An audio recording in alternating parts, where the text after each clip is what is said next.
The following is a Brother Asks and Building Better Builders video education series production.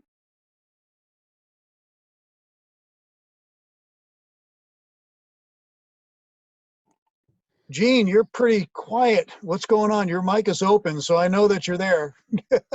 Right. Yeah. I was just getting ready to jump in. The one thing that is going through my mind at the very top, you know, there's to hear this again is great, but even with being a third generation Mason, you still get this impact from people that's like, oh, you're in a cult, so on and so forth. And so when you get to that third degree and you're raising Hiram Abiff, the one thing that went through my head was one of these times in a long time ago, my grandfather was having to deal with someone saying, you're replacing Hiram Abiff for Jesus, and you believe you raised him from the dead. And so in that third degree, that was in my mind of, I'm being raised from the dead, you know, because of that whole battle. And so in that, I missed the symbology that you just went over, that just like hit me like a ton of bricks of if you're being raised up, you know, what words would you be said, you know, to, or you would want to be said to you by the person that is helping you up. And it goes to that also, that Facebook meme that goes around that like, never look down on a person, raise them up, and they show a Mason kneeling down and helping a brother get back up onto his feet. And so all of that tied together just kind of hit me, along with your 5 points of fellowship explanation of just how symbolic it is at that moment that we are raising this man to become a master Mason. And what are we wanting to do to continue building him and adding his Asher to our lodge and helping him perfect his Asher? I mean, you know, because you have a great learning session there on the Ashers and all of that. So to me, that was just like a really profound moment there to hear that again, and this time have it like really take effect and grip into me. Thank you. Would you like some insights into that whole conversation about raising from the dead and all? Yeah, absolutely. Okay. Brother, it's really important to understand that the individuals you're speaking with are speaking out of ignorance. They really do not understand. And the problem is that we compound that as uninformed and ignorant Masons when we try to get into a conversation with them and entertain the fact that what they're actually saying is true. And it's not. We know it's not true. However, a lot of us do not have the language. So let me give some of that to you. Let me go through this. It is a morality play, number one, which means you have a candidate playing the part of a bag of bones by the end of this morality play. It is very clear from what is described in our ritual that they are only raising the bones out of the grave.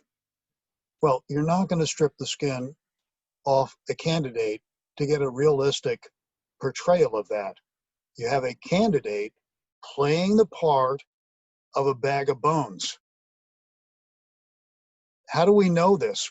Well, throughout the entire ritual, we are told he died and his skin rotted off his flesh and his flesh cleaved from the bone.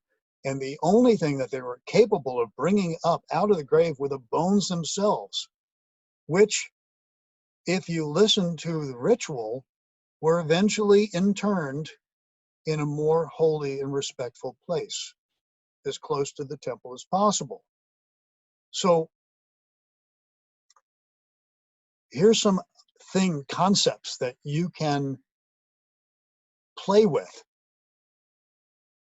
If there was a resurrection, then why didn't the person who was resurrected know the part of the master's word to contribute to the other two players? You know, Resurrection basically means you brought somebody back from the dead and they are as they were before they died. So if they were as they were before they died, they would know what the master's word was, at least their part in the contribution of making that revealed. So the number one point in this is that there is a difference between raising somebody out of a grave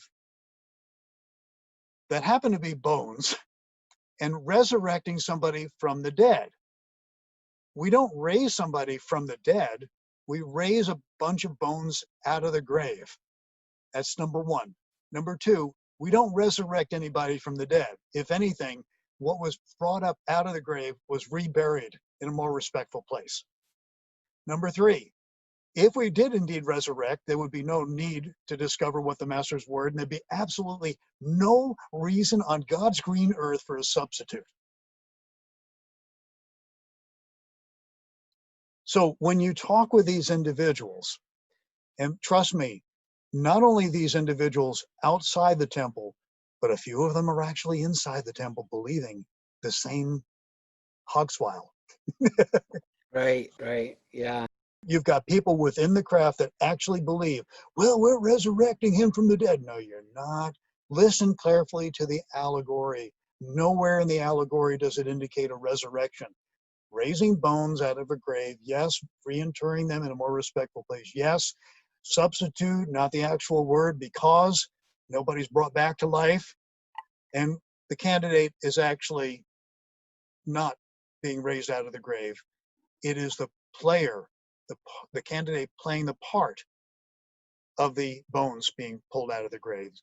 And when you start getting really fuzzy and convoluted and confused about all the specifics, you're going to have somebody asking you exactly what they have asked you because they don't know any better. They have not thought it through. Right. Gene, stay steady, brother. You know, these confused individuals are not only outside, but they're inside. And it's up to you to be able to ask the appropriate questions. Well, you're saying that it was raised from the dead. So then why were they reburying him in a place as close to the temple as possible shortly thereafter? Oh, Right. well, he didn't die immediately. So, okay, well, if he didn't die immediately, why didn't he communicate the actual master's word? Because if you're talking about resurrection, he should know what the word is. Well, they don't reveal that to the candidate. No. He's playing the part of Hiram Abiff. And if Hiram Abiff was actually resurrected, he would not need a substitute. Right. You see all the train of thought here? Right. Yeah. Now, you've got a brother asks, right? Yes. All right. There's a chapter that goes through all that critical thinking. There's a chapter, I think, the resurrection. I forget exactly. I don't have it with me here, but it goes, there's an entire chapter on this theme, and it gives all the language that you need to be expressing to individuals who try to play that game with you. Gotcha. I hope that helps. Oh, it does. It does. And like I said, it just because I remember my grandfather being frustrated when he was challenged on that, and in all my studies, I've just never kind of went back and looked at just what the symbology of that whole part of the third degree really means. And so to have you go over that today is just like, really was an eye opener, and need to go back and kind of let that sink in some more. Thank you very much. And by the way, as far as him representing JC, he's not a savior. Right. He's not a personal Lord and Savior to anybody. Hiram Abiff is an allegory for beauty. And you could actually look him straight in the eye and say, I'm sorry, what part of allegory don't you understand? And if you have to shame them a little bit, great. Press for them. What don't you understand about allegory? And they say, well, what do you mean? Well, allegory means that characterizations represent things symbolically. Hiram Abiff represented beauty. So what part of Jesus Christ fits in any of that? They say, well, he's resurrected. Oh, I'm so glad you brought that up. No. A bunch of bones were pulled out of the grave and they were interned in a respectful place. You see, the conversation unfolds very, very quickly after that. So Gene, good luck. And if you need some pointers, give me a call back channel. We'll make sure that we bring you up to speed. I appreciate it. You're Thank you. most welcome. Thank you for bringing that up. You've been watching A Brother Asks and Building Better Builders video education series production.